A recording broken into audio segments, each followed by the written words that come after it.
Il est en train de s'en dérouler 70 000 km sur le sol breton. Bienvenue dans le monde de la fibre optique. Ce fil fin comme un cheveu qui transporte les données numériques à grande vitesse via la lumière et qui devrait arriver dans tous les foyers bretons d'ici 2030, peut-être même avant.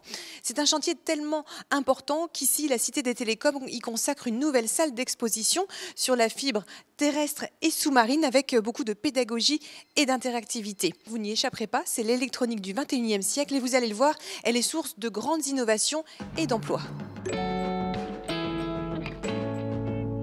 Bonjour David Méchin. Bonjour. Nous sommes ici dans la tour de fibrage de Photonics Bretagne. Vous créez ici des fibres sur mesure. En quoi on est vraiment ici au cœur de l'innovation? On a des équipements qui sont vraiment au goût du jour, qui ont été installés, inaugurés il y a à peine 2 ans maintenant.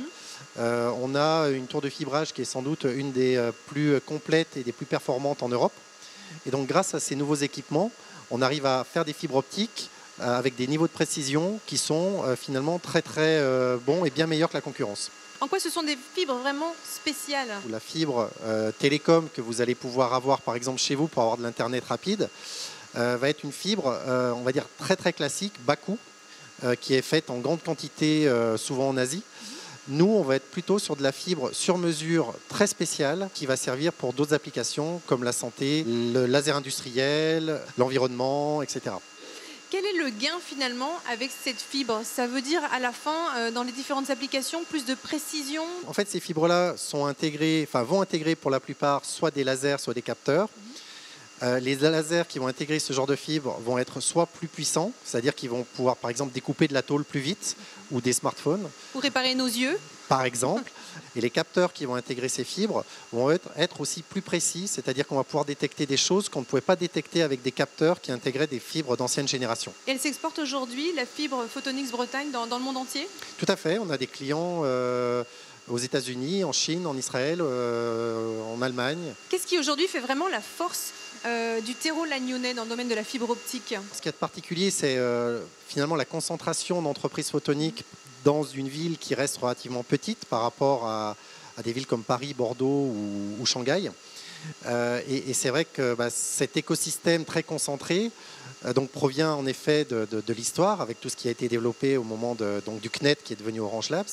Donc il y a eu pas mal d'entreprises qui se sont créées dans les années 2000, avec des laboratoires aussi, on a des écoles. Pour aller plus loin, qu'est-ce qu'on peut imaginer demain dans un monde encore plus fibré comme nouvelles applications? Dans les exemples marquants, on peut imaginer par exemple la voiture autonome qui se développe aujourd'hui. Maintenant, on enlève aussi de plus en plus de tatouages à partir de laser.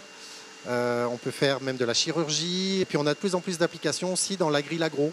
Merci beaucoup David Méchin. Alors des entreprises innovantes, on en a parlé, il y en a beaucoup. Nous sommes allés à la rencontre de 3 d'entre elles qui vont nous parler de leurs projets novateurs et de l'émulation de la filière costarmoricaine.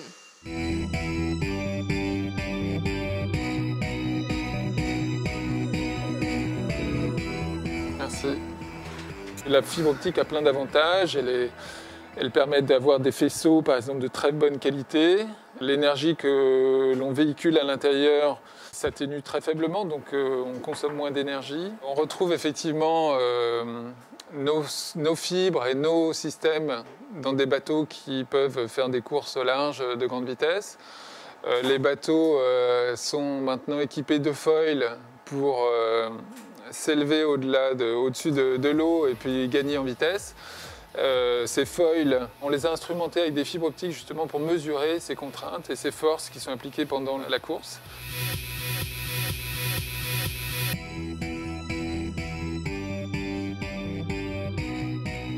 Nous sommes spécialistes, on va dire, en ingénierie autour de la fibre optique. IDIL a un large panel de domaines d'application. Ça peut aller de l'agroalimentaire, où on fait des capteurs, par exemple, pour mesurer des teneurs en gras de carcasses de porc. Et on va aussi aller dans le domaine de l'armée ou de l'armement. On est aussi dans l'aérospatial, où on a équipé, par exemple, les propulseurs d'Ariane.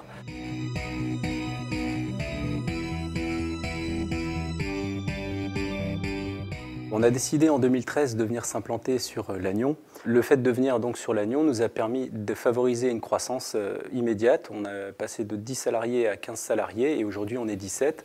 Et le fait d'être sur Lannion, ça permet d'échanger avec beaucoup de partenaires qui sont spécialisés dans l'optique et aussi l'électronique, par exemple, pour les télécommunications, et des universités, écoles d'ingénieurs qui sont directement accessibles sur Lannion. Des entreprises à la pointe, on l'a vu, qui peuvent aussi compter sur des établissements de formation à la pointe. Bonjour Jean-Yves Baers. Bonjour. Vous êtes directeur délégué aux formations du lycée Le Dantec à Lannion. Oui. Quelle formation proposez-vous à ceux qui seraient tentés par cette filière fibre optique? En pré-bac, nous proposons une formation de baccalauréat professionnel système numérique, formation pour laquelle la fibre optique est un des domaines abordés. Et en post-bac, nous avons un BTS système photonique, formation qui est assez méconnue et qui pourtant offre de beaux débouchés. Alors là, vous évoquez la formation initiale, mais il y a une autre entrée pour frapper à votre porte, c'est la formation continue. En partenariat avec le GRETA des Côtes d'Armor, nous avons une formation d'installateur raccordeur en télécommunication, qui est une formation de niveau bac ou pré-bac. Et nous avons une formation de dessinateur projeteur en réseau de télécommunication. Il s'agit d'une formation, disons, post-bac, on va dire niveau bac plus 2. Alors, des jeunes à la recherche d'un premier emploi ou bien des personnes en reconversion, la filière attire des profils différents. Aujourd'hui, Anne Burlot est allée à la rencontre des futurs spécialistes de la fibre chez vous, au lycée Le Dantec, et puis également à l'école d'ingénieurs l'ENSAT. Regardez. Basile est en 2e année de BTS Système Photonique au lycée Félix Le Dantec de Lannion. Avec ses camarades de classe, il étudie l'optique physique, la mécanique et l'électronique. Moi, j'ai choisi cette formation parce que j'aime bien l'optique. Et ce que j'aimerais faire plus tard, c'est travailler dans le domaine du télécom, que ce soit pour desservir la France à 100% en fibre optique, ou alors travailler dans des entreprises qui font des réseaux télécoms pour d'autres entreprises. Céline, elle, n'était pas destinée au départ à travailler pour les nouvelles technologies.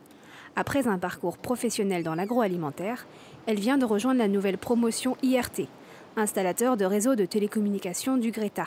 C'est une succession de rencontres de personnes qui travaillaient dans ce domaine, qui m'ont donné envie. Après, c'est des opportunités qui se présentent. Si ta perte est occasionnée avant ta bobine amorce. 13 adultes d'horizons très divers suivent cette formation technique et innovante. Tous les profils sont intéressés parce que c'est une formation où les débouchés sont énormes. Il y a beaucoup d'emplois dans ce domaine-là actuellement. On a une employabilité qui est supérieure à 90%. Pour ceux qui ont obtenu l'examen. À l'ENSAT de Lannion, chaque année, une trentaine d'ingénieurs spécialisés dans le photonique sont diplômés. Zélie est en 3e année et envisage une carrière dans l'aérospatial. Ce qui me plaît dans la matière, c'est qu'il y a beaucoup de manipulations et en même temps, c'est quelque chose qui est très nouveau. Il y a énormément de recherches dessus, énormément d'applications. Quand on pense photonique, on pense télécom, mais c'est pas vrai. C'est aussi biomédical, c'est aussi... il y a énormément d'applications en photonique et ce qui m'a plu, c'était cette diversité, cette manière de pouvoir faire beaucoup de choses en même temps.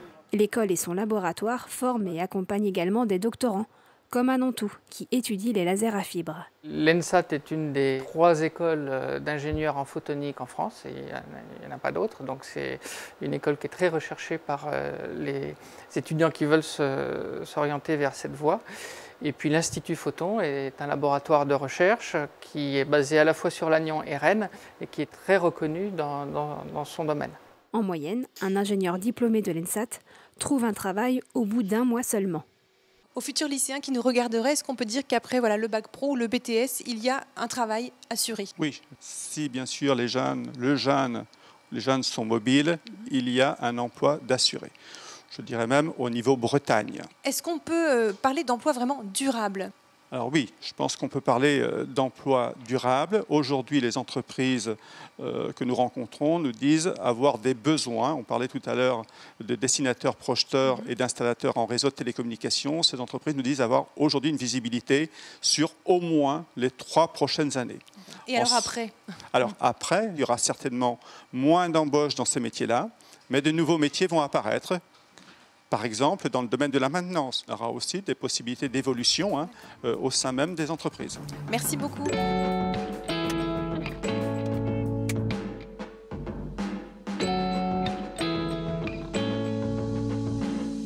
Jean-François Le Guével, où on en est dans ce déploiement de fibre optique sur le territoire? Alors aujourd'hui, c'est un déploiement qui a commencé depuis 2 ans.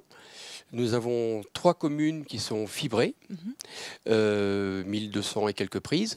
Nous avons une petite dizaine de communes pour lesquelles les travaux ont commencé. Est-ce qu'il y a un ordre de priorité?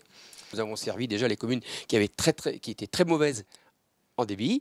Donc maintenant, on avance. Il restera pour la toute dernière phase les communes qui reçoivent déjà aujourd'hui aux alentours de 8 mégabits. Est-ce que ça a permis déjà de développer certaines activités, de changer certaines habitudes de travail? Le télétravail s'est développé très vite, en fait, on va dire. Je ne parlerai pas des étudiants qui peuvent travailler davantage à la maison. Les foyers sont très intéressés. Il y avait un taux d'appétence qui était prévu au début aux alentours de 20-25%, qui se trouve aujourd'hui en moyenne au-dessus de 30%, et certaines communes dépassent les 40% en fait.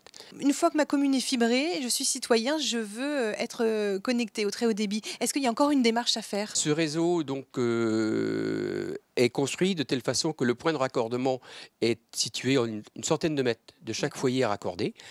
Ensuite, les habitants de ces foyers-là contactent leur opérateur. À partir de la mi-2019, nous en aurons 3 au total, donc 2 nouveaux. Est-ce qu'on peut évoquer un prix? Est-ce que ça coûte cher d'avoir la fibre à la maison? Les frais de raccordement sont gratuits, sont pris en charge par l'opérateur. Et quant à l'abonnement lui-même, il est équivalent à un abonnement cuivre habituel. Bon, pas de changement. Merci beaucoup, Monsieur Le Guével.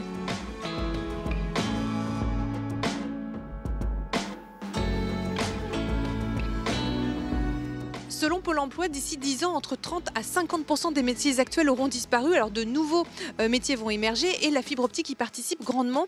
Sachez qu'un plan régional de formation est en cours et Pôle emploi propose des sessions individuelles ou collectives ouvertes à tous. Pas de recrutement sur CV ni diplôme, mais via des tests de simulation et d'habileté. 3 nouvelles sessions auront lieu en 2019 et à la clé, dans la filière, cela représente plus de 400 offres d'emploi par an jusqu'en 2021. Alors, nouveaux métiers, nouvelles idées, c'est d'ailleurs grâce en partie à la fibre optique que ce bar a récemment ouvert à Lannion. On y va.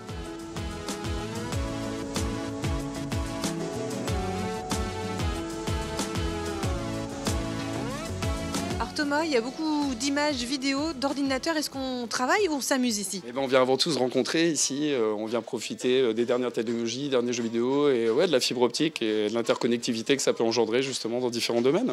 Qu'est-ce qui est possible justement dans ce bar grâce à la fibre? Aujourd'hui, on a des compétitions où on va rencontrer des bars qui sont aussi bien à l'étranger que dans le sud de la France, à Paris, même à Las Vegas, des fois pour certaines compétitions de jeux de baston, on va dire.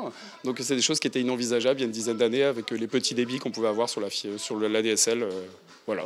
Merci beaucoup Thomas de nous avoir accueillis. Merci à vous de nous avoir suivis dans ce magazine ultra connecté, branché. Et à très vite sur TBO. Kenavo.